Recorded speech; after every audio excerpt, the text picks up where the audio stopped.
Behold and be held.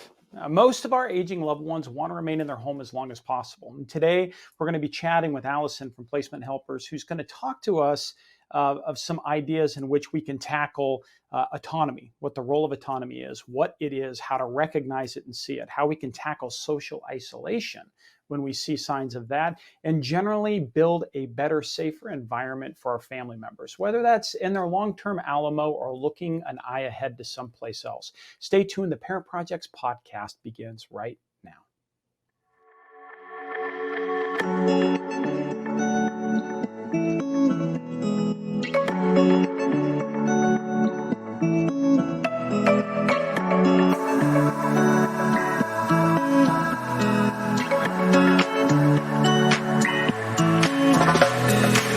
You're listening to Parent Projects, a family media and technology group production.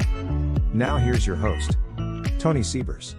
Hey everybody, Allison Carman has been a senior advisor since 2015. She's a professional in this industry. She's worked inside industry with Brookdale Senior Living. She's had an opportunity now to help thousands of families understand what that Alamo is going to look like. If it was the first thing that they thought out of the gun, or if they needed to get their bearings around a healthier situation and find that next forever home or the next step for them. So I'd like you to dig in a little bit. When we start talking about some autonomy, we talk about social isolation. We're going to talk about safety in general.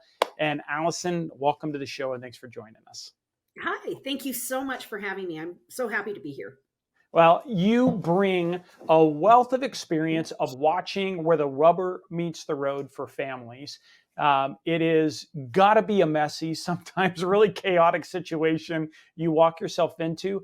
How did you end up choosing this? How did you end up hearing this calling and finding yourself in this? And you know, well, it's really, really nice that you call it a calling, because that's exactly what it is when you work in this industry. When I was an engineer, and I worked for big, large companies, American Express and Bank of America, and I was working a lot remotely. My mother she was a real estate agent all her life, very, very independent. Never ever thought I would have to help her in any way. I just never imagined that. And one day I was helping her in her where she sold real estate, and that was in Sun City. And she couldn't remember where her listing was and where the signs were. Now, this is a lady that worked in that community for 45 years. And I was like, what's going on? This is weird. So, of course, we all have the family meeting, and mom starts to decline a little bit more. But we're going to keep her in the house. That's all the siblings, all 5 of us, we're going to keep her in the house. Right. Well, that didn't happen. So I had to, she was it was not safe at that point. I went over to have lunch with her. She was not ready. It was just a bad situation. So anyways, I brought her home with me. I took care of her for 10 months. So I've been a caregiver, and then my whole family kind of joined in and took care of her. So as I was doing that, also my husband acquired cancer. And so I was in a hospice with him. And I just had this epiphany that I didn't want to work in the credit card industry anymore, that I wanted to be a senior advocate, that I wanted to guide people through this process, because it is so horrendous. It's like a freight train coming at you at 100 miles an hour. And it's so big, and there's so many things that you just don't even know where to start. So I'm a project manager, I'm a process engineer, I'm a problem solver, and I just dove in and actually started learning about it, and it's been an absolute joy. I am so glad I did it, and that's how I got into it. So both my parents, I had to help my dad through hospice experience, and then of course my mother, and so it was, both my parents would be 100 this year if they were alive. Yeah. So. Wow. And doing that with in-home, my wife and I went through that with cancer for her. And so I know that adds its own pressures to life going on while you're working through a parent project, which we have been doing as well. So boy, that is a lot. Yeah. Yeah. Exactly. My husband passed, my mother passed, and 2 weeks later, my husband passed. So it was quite the quite the realization, right? And it just Right. really brings home that, what am I doing with my life? I'm going to work for a credit card company the rest of my life, or am I going to make a difference? And I make a difference every day in people's lives. So it's really, really Doesn't that fun. I love it. doesn't that seem to be too a theme with a lot of great people we find in industry that In they've this had. industry. Yeah, they've had, and being senior, in senior living and just in general or across the board or working with Mhm. families is just so many of us, I Right. think that it was hard. I mean, it was brutally hard for us. And we just decided, yeah, I can hear this. I can hear that calling that there's some place for us to serve in here and make Well, something yeah, of a it's a difference. perfect fit. I love helping people. I love solving problems. Over the last 15 years, it's truly changed who I am. I'm extremely compassionate. I know exactly what people are going through.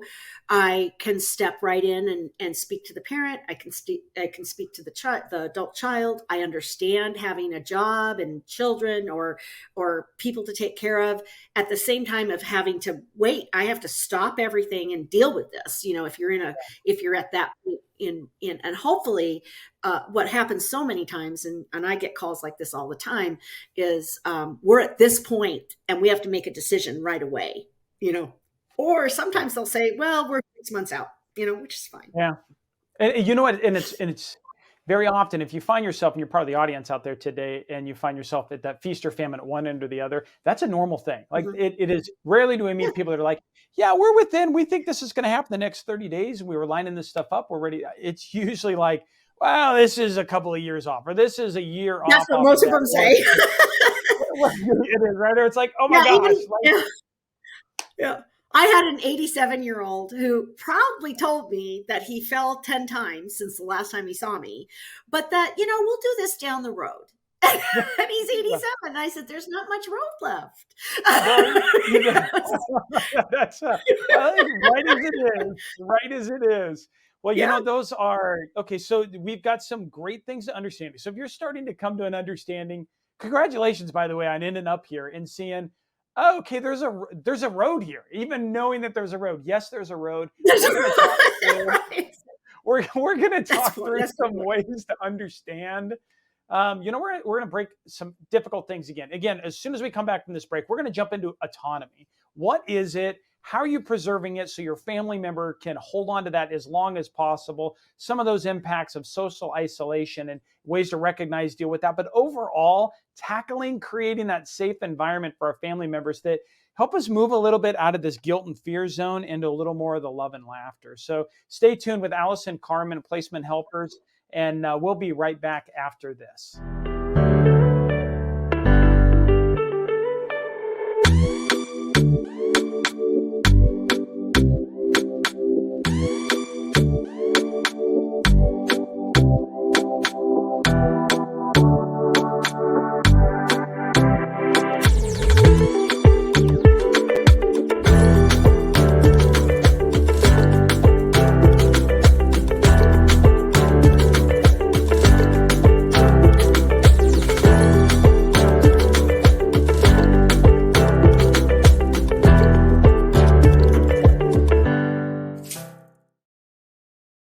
Hey, and welcome back, everybody. This week we are tackling the thriving, moving to surviving, or from surviving, excuse me, in that thriving environment. Boy, did I just eat that one up.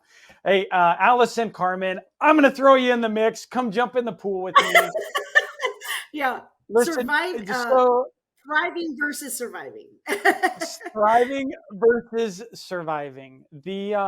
Like there's a lot to soak up. I've heard people talk about drinking from a fire hose when they're trying to Oh, evaluate even absolutely. which one are they doing. Are we thriving? Are we surviving? Are we where do we really sit off of that? We want to think when you and I were having a conversation, pretext for the audience. We were having a conversation a little earlier, and you were talking about how a lot of times families wait to engage because it's difficult for them to see a family member is old until that moment that like it kind of something happens, a catalyst happens, the switch flips, Yeah. and then they kind of get scared and they work Yeah. out of that. My hope is here that we can go through just a couple of these things to start recognizing and maybe a little more frog in a pot kind of understanding of this. Maybe we could start to see it as it's coming at us, so there's a little less shock to the family systems, and maybe not for the person watching this, but maybe it's a sibling that you have that maybe plugs in or connects minimal times of year, and they're looking for where they can plug in to start getting an understanding of how your family member's doing. Maybe you're the first one to recognize we are not thriving, we are surviving here, and you're trying to pull some of that together.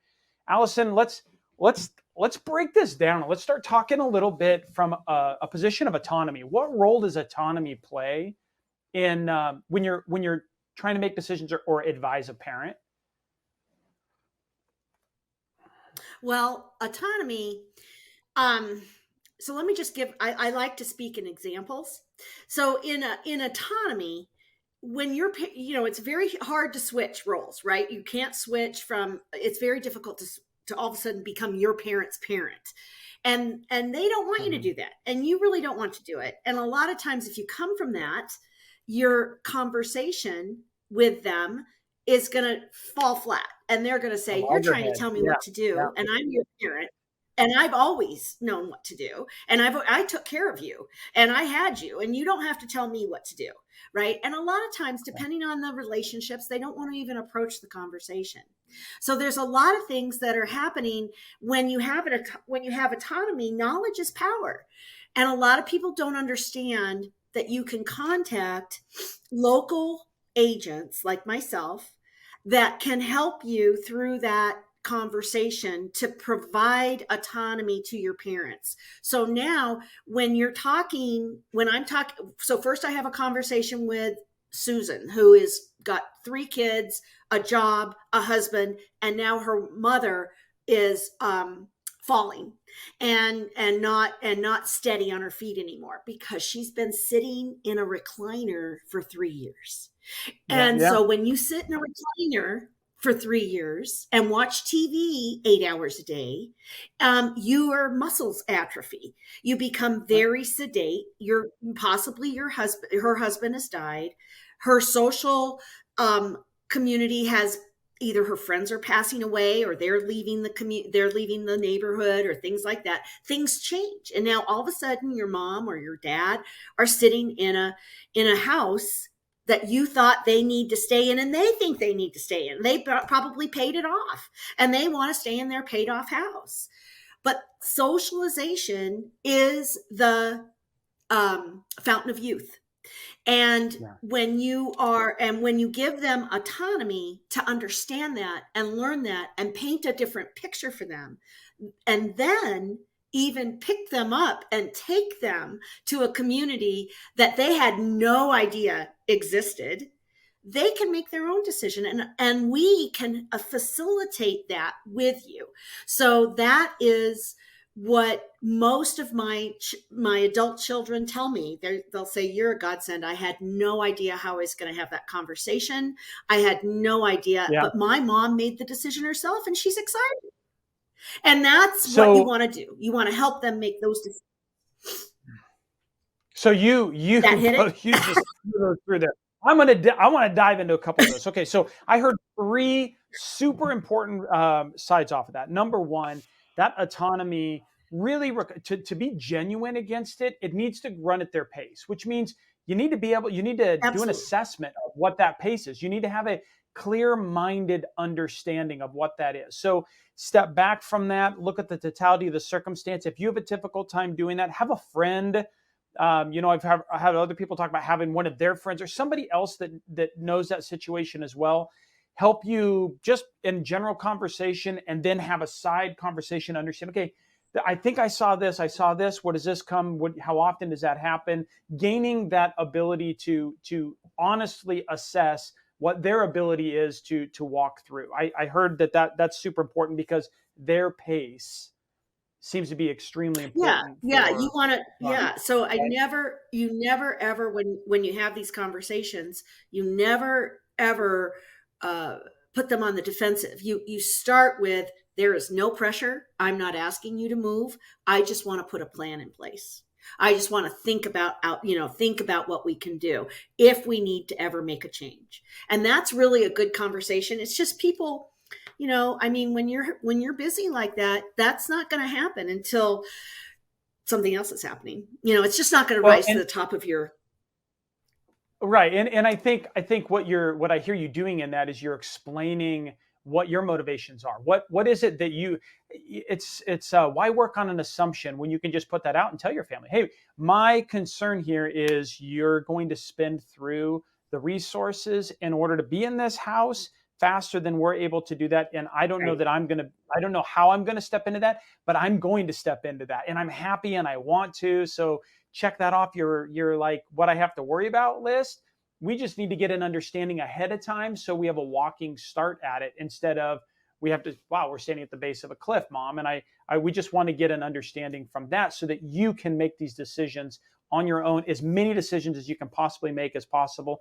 And when you need our help, we do it in a way that you would want it done if you were making that decision yourself. That's what we want to understand. Yeah. And being able to Yeah. broadcast that very clearly or communicate that clearly to them so they don't have to guess where you're coming from or what you're thinking about seems like it's got a lot of value. No, and that it's their choice. It's their choice, and especially if they can think and drive and do all those things, you just want to help them understand that they have options, and that it's not a nursing home.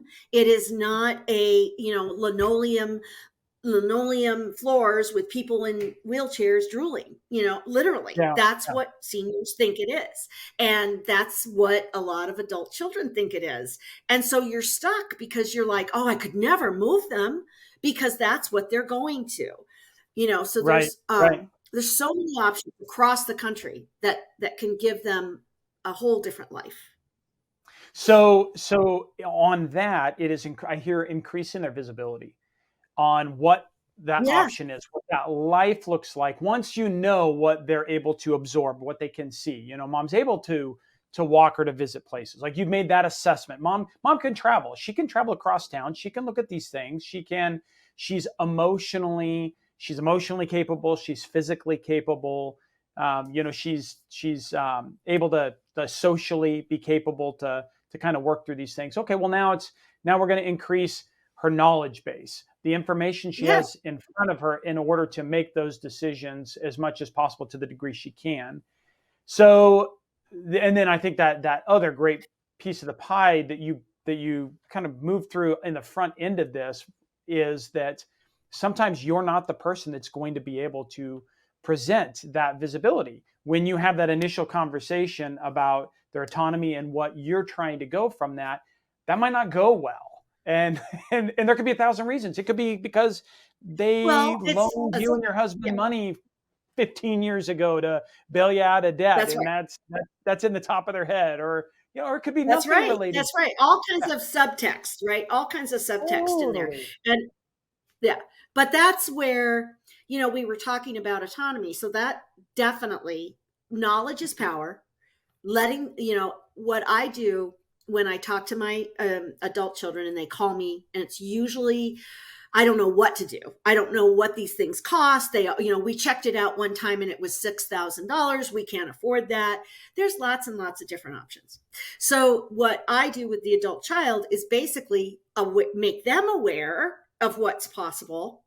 And Yeah. then I work with them and their parent to that. Now they understand it. They feel comfortable. They feel more comfortable that they're not putting their mother or father in a home, or that they can't, that they have to keep going back and forth and doing all the, if they live close and they're going back and forth every morning, Yeah. every evening, Yeah. it's a lot of work to do this.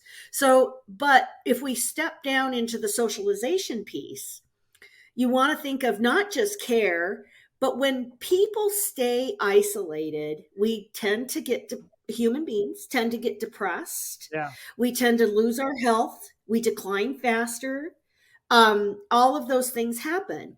When we move into a community, whether that be a 55 plus community where you own your own home, whether that be an independent living where there isn't care, but there's socialization, there's meals, there's housekeeping, all of that. It's not medical, but what it does is it provides a social area. And I will tell you, when people move in there, they will tell you 99% of the time, I've rarely, if ever, have I ever not heard this, I wish I'd done it years ago. Right. So they always say that. I wish I'd done it Yeah. years ago. Because So, they're so happy, and you see the color change in their faces. It's well, amazing. and a lot of that are what we said. But I do want to switch gears, and I want to, or not switch gears, but move into this social isolation. One of the last things I just want to probably speak into is it. Everything you walked through and you talked about as an expert within this and helping families work through this, there's a good chance that maybe even a family member, the person watching this, you know these things. Your challenge is that you're having a hard time communicating or being heard that you know those things by either your family, by your loved one, or maybe a family member, maybe a brother or a sister, a sibling, or maybe it's your dad not hearing you talk about it to mom, or your mom not hearing you talk about it to dad. There's some other dynamic that sits down there. This is Absolutely. a great opportunity to be engaging professionals that can come in and share that perspective off of that. And don't remember that your goal is preserving autonomy, and your goal is giving them is seeing that thing move forward, being able to let go a little bit of who brought the answer to the table can go a long way. There's a saying, it's amazing what you can get done when you don't care who gets the credit. I Absolutely. Oh, that's yeah. such a good saying. That is so true. That is And I exactly think where I in am. this, Yeah. it could be a huge perspective, because there are likely going to be subtexts of your family relationships that you cannot control. You can't put them back in a box. You can't deal with what those things are. You didn't No, intend for them to have an impact against this thing, but chances are we see. I know hundreds and hundreds of families that have had that problem. I'm going to bet you have done the same. thousands, thousands. Yeah. Yeah. But here, and literally, I have talked to more than 5,000 families. I mean, but one of the things that I just want to give you an example of social isolation. Yeah. Let's jump into I'm that. struggling Yeah, with that word. let's But do anyway, that. so just a really quick example that really brings it home. Okay. So I am a member of a gym, and we had a holiday party where the gym had the holiday party because it's a small little gym. And so we're all talking, and we're all professionals and everything. And I had my cards with me, and they said, "Well, Allison, what do you do? I always wonder what you're always running in here and doing stuff. What do you do?" And I said, "Oh, I help seniors, make transitions if they need to."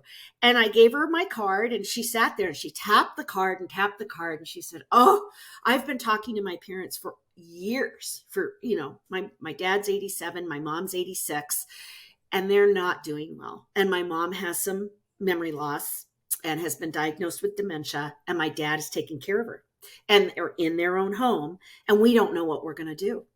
He's falling, he's, all of this." Yeah. I said, Yeah. "Well, after we talked and I educated her on what was possible, then I said, why?" And then Larry, her brother, wanted to come. I said, "Why don't we all sit down in your mom and dad's living room and let's talk to dad?" And I spent 2 hours, and I started very softly because he was a Air Force guy, very, very, worked for colonels. He was, he knows his stuff, right? So I just started very slowly as we talked. And at one point he goes, "How do you make your money?" I said, "You know what? I do get paid, but I get paid by a community if you should move into one. But that is not my goal here. I don't care about whether I'm making money today. I care about you." And so we went on and talked some more and everything. In less than 2 months, they are in a beautiful community, and he is safe. He is walking now. He's out. They were not driving anymore. They both lost 40 pounds. He was trying to manage all the medications. Now they have somebody who manages the medications. They have somebody that walks with his wife with the dog. They have a beautiful apartment. They love where they live. They have all they they weren't eating right. So now they have all their meals and they're doing really, really well. And the daughter and the son, Larry, even Larry said to me, he goes, Allison, I don't want to make him go. I don't want to make him go kicking and screaming. I said, Larry, there's no way I can do that. Nobody can take your parents kicking and screaming and move them in. So that doesn't happen. We have to really help them make a decision and really make the point. And at one point, the father turned to me while they were trying to make a decision about putting down a deposit. And he turned to me and goes, Allison, this just seems so silly. And he's in his walker. And he said, this seems so silly. I have a house paid off. And I had to very gently. And now at this point, I had a lot of trust. And I just, in front of his children and everybody, I put my hand on his hand and I looked at him right in the eyes. And I said, you're failing. You're failing. And it's going to get worse. And we have to make a change. Will you trust me on this? And he did. And he did it. And they're very happy and they're doing wonderful. So that's kind of how the adult child came to me. We educated everybody. Then we went to the parents. And then we went and looked. And then in that 2-hour conversation, I said, would you be willing to just take a half of a day and go with me to look at a community so that it's not, nebulous. You know exactly what it's like. And when we went, I knew exactly where I was taking him because I knew exactly what his furnishings and everything looked like and what they wanted and where they wanted. And I took him. They never went to another place. They loved it. So that's how I help. Talk through in a social isolation for that particular side, like a military veteran off of that. There's a brotherhood stuff. There's all sorts of things that are thought through. Being a veteran myself, I can understand those needs. Even socialization, when you start taking on a lot of caretaking, when he wasn't well himself. Right. Very true. He told me, he'd love to be outside. And what he would do, he just got obsessed with pulling weeds. And so he would get outside and he'd start pulling these weeds. Well, he has we're in Arizona, so it's very hot. He kept falling and not being able to get up. And then somehow he called his wife, who again has memory loss, and she has to figure out a way to call 911 to come and pick him up because very tall, big man. So that happened 10 times. So that starts moving us down, into the safety of the situation. Socialization. Right, exactly. So now we're in an unsafe situation. And his big thing, all of his hurdles, his dog, he didn't see the dog at the community. He didn't see why they should do it because of the money. It wasn't big enough. It wasn't on the right floor. It wasn't, all these different things. We just kept working through the hurdles and get him into a safe place.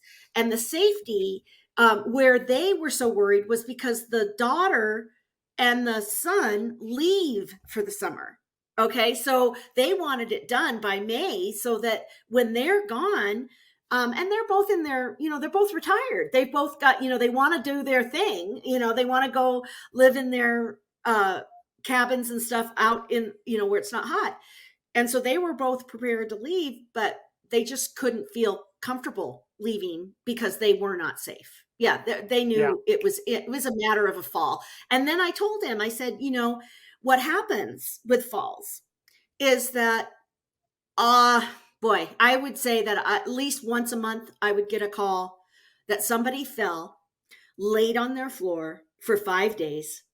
If you can imagine even laying on the floor for an hour, and then you can't go to the bathroom and you can't eat anything, you can't drink water or anything, and you're laying on the floor for 5 days. That happens often. So now they didn't have a life alert. They didn't have their phone with them, and nobody was checking on them. And maybe the kids were out of town. But that happens often. And so now you've got a situation where if somebody lays on the floor more than 5 days, you're near death.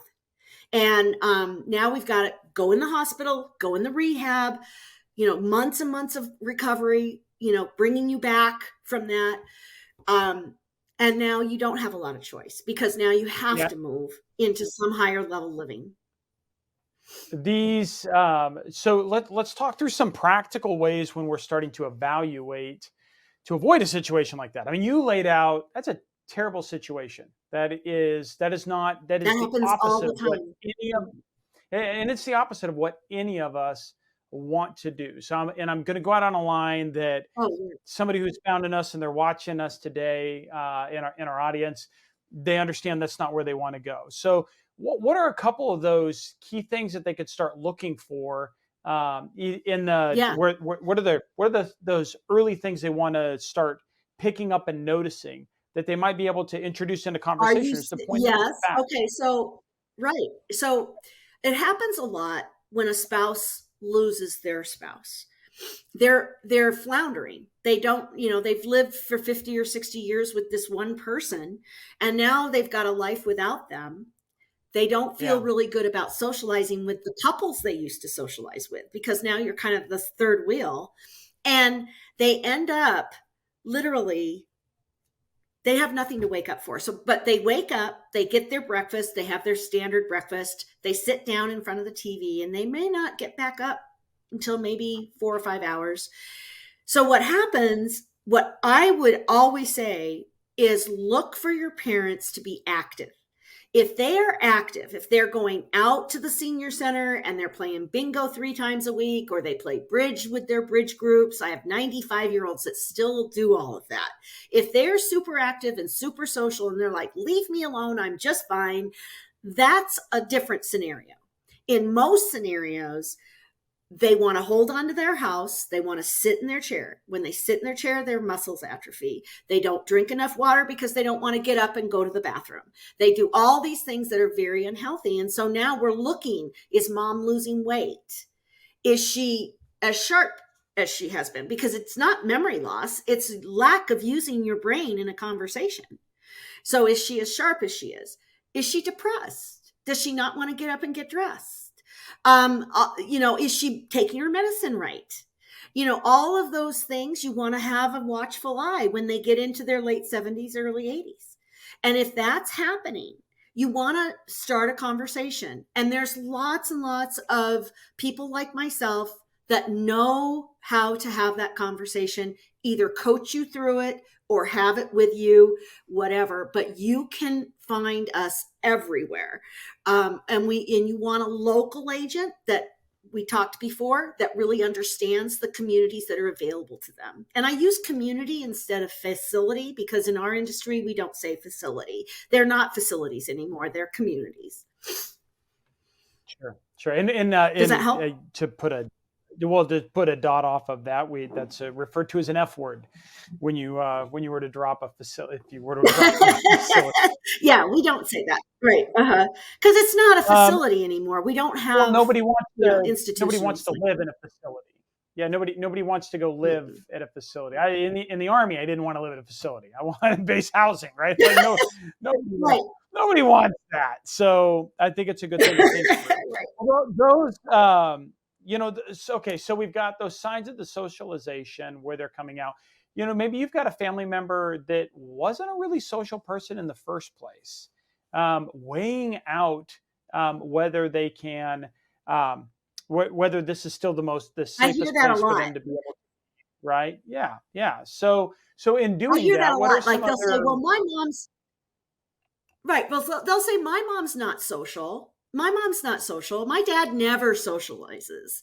What's right? interesting is, and I always tell them and prepare them for this, I said, you're so much a part of your parents' life right now. When they move into an independent living, and I'll explain the difference between those two in a minute. But basically, if they move into a community, and they have people their age from their era that they can talk to. Now, I know I'm now 62. I love to learn things about the 70s. I don't know why, but that was my childhood. That's what I was grown up in, the 70s and the 80s. And I love to look at documentaries on that. So of course I want to be around people that can talk to me about that.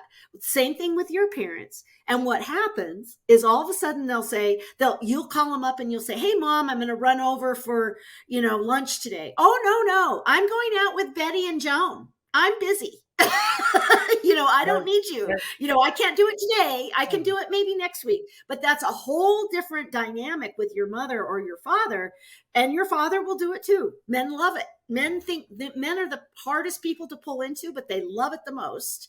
But that's what happens. And if we can catch it early versus letting them stagnate, and I use that word specifically, you're stagnating. You're sitting in front of a television. What a life. That's not okay, for most people. Some people, it's just fine. And that's perfectly okay. But for the majority of people, you're going to decline. And so that's, my job is to make sure that they have full, lovely lives for as long as possible. And you mentioned it earlier, aging in place.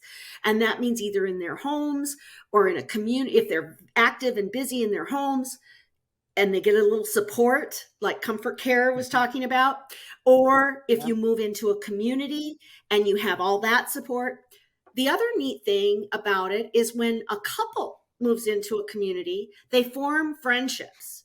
And then if the one spouse passes, the other spouse has all that support that they formed, and they all know it because they've all experienced it. So it's a little different. It's just, we don't want to think of like putting them in a home. We want to think about giving them a new life, giving them the next phase of a life that, they weren't aware of.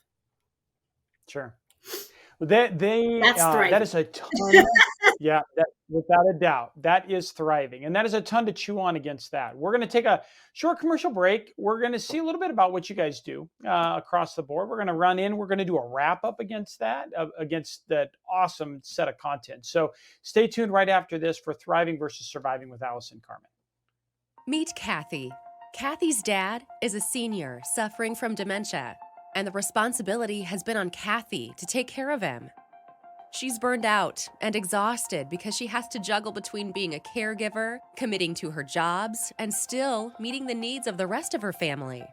Kathy then decided to find professional help, a senior care home where they can take good care of her aging father. But she doesn't know which senior care home would be the best for her dad. Where does she even begin her search? What should she be looking for? How much does it cost? Fortunately, a social worker at her dad's doctor's office told her about placement helpers who helped her find the perfect care home for her dad. Are you also faced with the challenge of finding senior care, be it an assisted living facility, in-home care, Alzheimer's and dementia care, or a residential care home for your loved ones? Well, Placement Helpers is here to help take away your stress and worry. Placement Helpers will help you find the most suitable senior care home or other care options for your loved ones to make sure they are safe. Simply call to speak with one of our senior advisors who will guide you every step of the way. Consultations can be done over the phone or in person so we can understand your physical, financial, and geographic preferences. We will explain the various senior living care options available to you and match you with the one that best meets your needs and preferences. We offer complimentary guided tours where we will drive you to the locations that you select. All senior living communities have been pre-screened and evaluated by Placement Helpers to ensure a high quality of care. Speak with one of our senior care advisors today.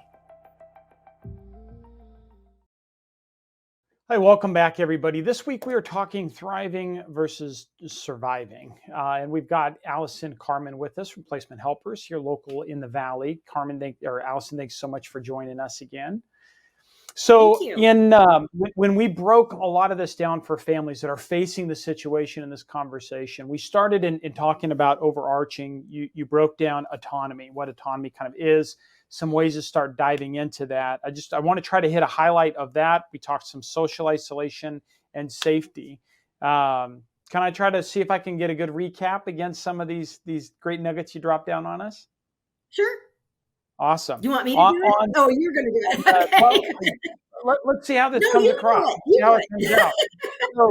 So what we've heard off of that is upfront understanding the pace and where your family member is coming at, and their ability to see what's coming at them, handle what's coming at them, and where they're going. One little nugget I'd throw into the side of that is ask a family member. When I'd have a family member having a difficult time making a transition, either a move in a housing side, or when we're physically doing a move management a job for them, I would ask them, what is something you want to accomplish in life? Whether it's, I want to host a Christmas party that's got my family together one more time, or I want to complete a dress, or I want to do something that gets their wheels spinning proactively about life and a thriving mentality versus just that surviving mentality. Because let's be honest, there's a lot of noise in the world today, and it is easy for people just to bog down and be distracted. There's so much distraction. It's so easy to reach out and touch them, from a television to a phone to anything else, that they could get lost in that. And those are ways that they're really going to be more surviving. They won't really be thriving while they're just being entertained. So we talked about understanding their pace. You talked about increasing their visibility, getting them out to see what other options are, to understand what those things look like, or to see life outside the box from where they're at right there, where they might be able to accomplish that thing they want to do a little easier, or do it more socially with other people instead of having to do that thing by themselves. We talked about what to do if you're not the person to deliver that message, and that it's okay, and that there are professionals in multiple different industries, but generally in and around senior living in general, that are great to have these conversations with you. And they can say the exact same thing you did, but they can say it in a way sometimes it's heard and absorbed. Yeah, How'd I and you do don't on have those? that dynamic. You don't have that dynamic. You're objective. Yeah. So it Right. lands differently for them. And all that So aside, that's also saying that we're all in that perfect situation. There are people. I have a good friend who it took him years to get out of the military. It took him years to get his life kind of together and on track and where things were going to go. But he finds himself now handling his parents, and he's got ramifications of lifestyle decisions and other things that he had made that make him not the best person to manage his parents' money, or to be handling some of these big right. decisions.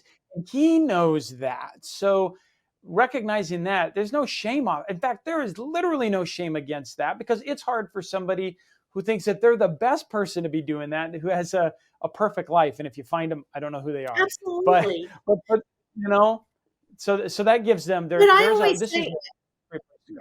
Go ahead. in our culture, we weren't born as caregiver. We aren't equipped to be a caregiver. There are people that are much, much better at caring for our parents, much, much better than caring for my mother, because, all the dynamics, and when you have dementia, all the filters are gone. And so she says things that trigger you from your childhood, all of those things. What I always say is, you don't have to be a caregiver. There's lots and lots of options, and you can go back to being a daughter or a son. And then you've got somebody that you trust and they're safe, and now they can be the caregiver, and you can be the daughter or son and enjoy your parents. And that's, in our culture, it's just tough because we're not raised like that. We're raised to go out and work, and go build a family and make our own. But we're not equipped to be caregivers in most cases. Well, As so children. now we add on to that. We then went on. We had some conversations around social isolation and safety in general, ways that you can practically look around, things that you're looking for to understand what facts to bring to the table to have these conversations. And chances are, if our audience isn't the one to have the conversation, they're going to engage an expert. Understanding these things and making them known to that person who's going to have the conversation, that's going to be one of the first things they're looking for. They're going to want to understand what social isolation looks like. What were their habits ahead of time? What do their habits look like now? What's different, and what's not normal for your loved one when they're going through that? Or in a safety aspect, how safe are they where they are? That can impact anything from the timeline you have to make a decision.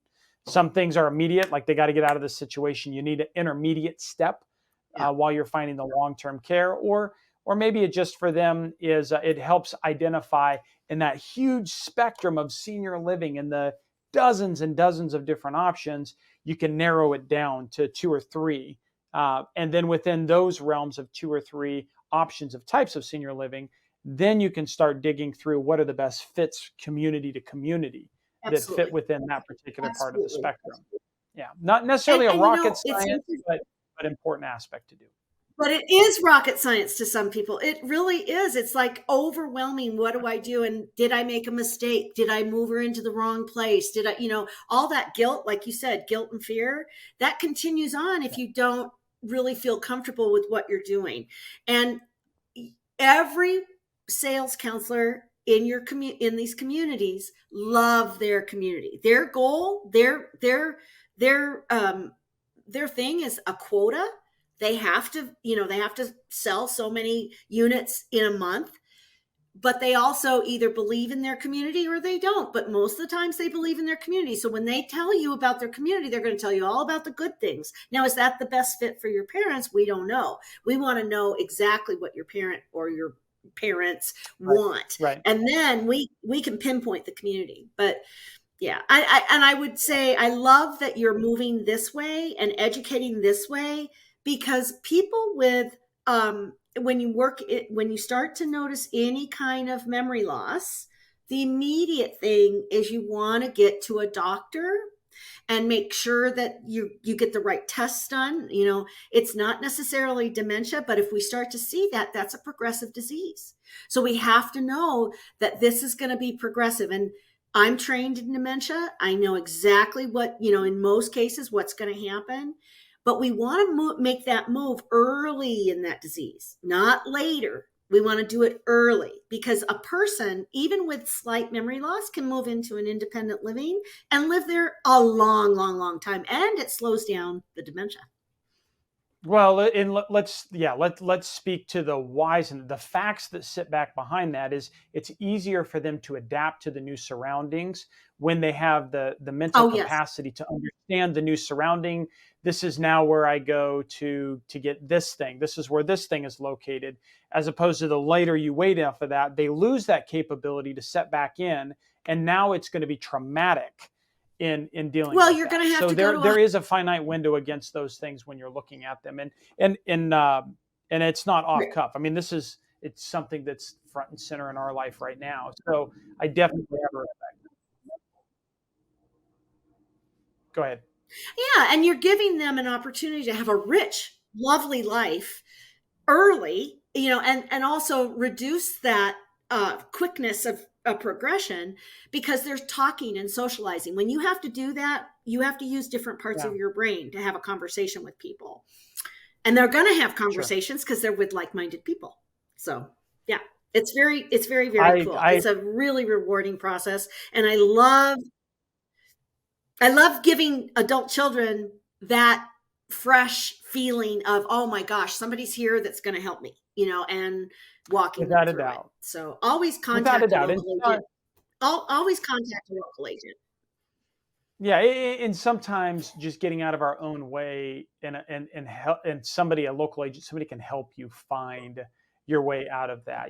Some other caveats to throw through just to put it into perspective of the big end. And if you haven't processed this yet, this is something real, and it's shocking to process in the front end, right? But your loved one's going to die. It is. It's very shocking. Yeah, it's very shocking. To happen, right? And it is something to come to an understanding from. That might happen in 20 years. It might happen in 10 years. It might happen in a year. It might happen in 10 days. But it is something that sits out there. And there are going to be a lot. Right. There are a lot of decisions that will have to be made increasingly towards the end of their life that they're not going to be able to make the same way that you and I won't be able to make them for ourselves as well. So gathering that information, using that consultative approach with them, and giving yourself some grace to know that you're doing the best you can do off of that. And there is a chance that you're going to make some decision that could be catastrophic. The reality is the end state is the end state, right? That is not something you're going to stave off forever and ever. It is something that sits there. So allow that to give yourself some reprieve from that. Step back, understand when someone else can help them process. Know this too. The statistics for caregivers and dying before their patients are extraordinary. So if you're a family caregiver too, make sure you put yourself, or if you've got a loved one who's you're going to go down. Yeah. Yeah, you need to make sure that you're You go building that down, the support system. caregiver goes down much faster than the person being cared for. You break. You Right, break. Yeah. right. One of the things that I just wanted to add was that um, the trust factor. So when you're dealing with your parents and you just pick up the phone and you call this person that's supposed to be a agent, right? I am very, very aware that I have to be very, very trustworthy, honest. I don't approach anything like, I hit things head on many times, but I have to build that trust. And it's very, very important to me that they feel comfortable with me, that they feel confident with me, and that I am doing the right thing by them. And so that's always in the foremost of my mind. In most of the people that I work with in this industry, that is the foremost in their minds too. So it's a big trust factor to say, you're going to guide me. Yes, I'm going to guide you because I have 15 years of experience and I know all these communities and I know exactly where we can take your mom and dad. So, I mean, that, given all of that, it's, one of the ladies told me, Allison never pushes. Allison never, ever pushes. And I never do. I let them make the decision. Sure. Well, Allison, it's Does that help? been a pleasure to have a discussion with you. I really appreciate just the flow, the ability to understand, to give us some content to chew on, some things to think about. I think for years to come, this will be valuable for families. If you're following this first time that you've seen that, check us out at parentprojects.com. Allison, for you guys, where if they're looking for more information from you, where can they find you? They can find me at placementhelpers.com. I am one of the team members in there. So you can go to that, placementhelpers.com. You can call me directly at 602-481-3233. And I have a team of 2, or actually 3 now. I have 3 people that we all work together. We all kind of help each other. And I would love to help you or even guide you in any way, and answer any questions that you might have. Great, great. Hey, really appreciate you again coming on the show and sharing with us your time, talents, and treasures. Thanks so much, Allison. I've loved it. It's so important. It's so important to get this message out, because we're all busy and we all have our own lives. You're in a whole different stage of life than your parents are. And it's really hard to cross those two, and so, we're here. There's lots of us out here and we're here to help you. It's great. Thanks so much.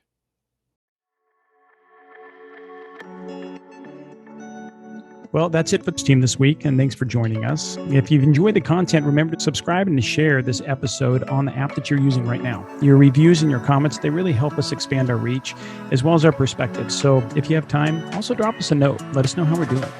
For tips and tools to clarify your parent project, simplify communication with your stakeholders, and verify the professionals that you choose, you can find us on YouTube, follow us on Instagram and Facebook. Thanks again for trusting us. Until our next episode, behold and be held. Thank you for listening to this Parent Projects podcast production. To access our show notes, resources, or forums, join us on your favorite social media platform or go to parentprojects.com. This show is for informational and educational purposes only. Before making any decisions, consult a professional credentialed in your local area. This show is copyrighted by Family Media and Technology Group Incorporated and Parent Projects LLC. Written permissions must be granted before syndication or rebroadcast.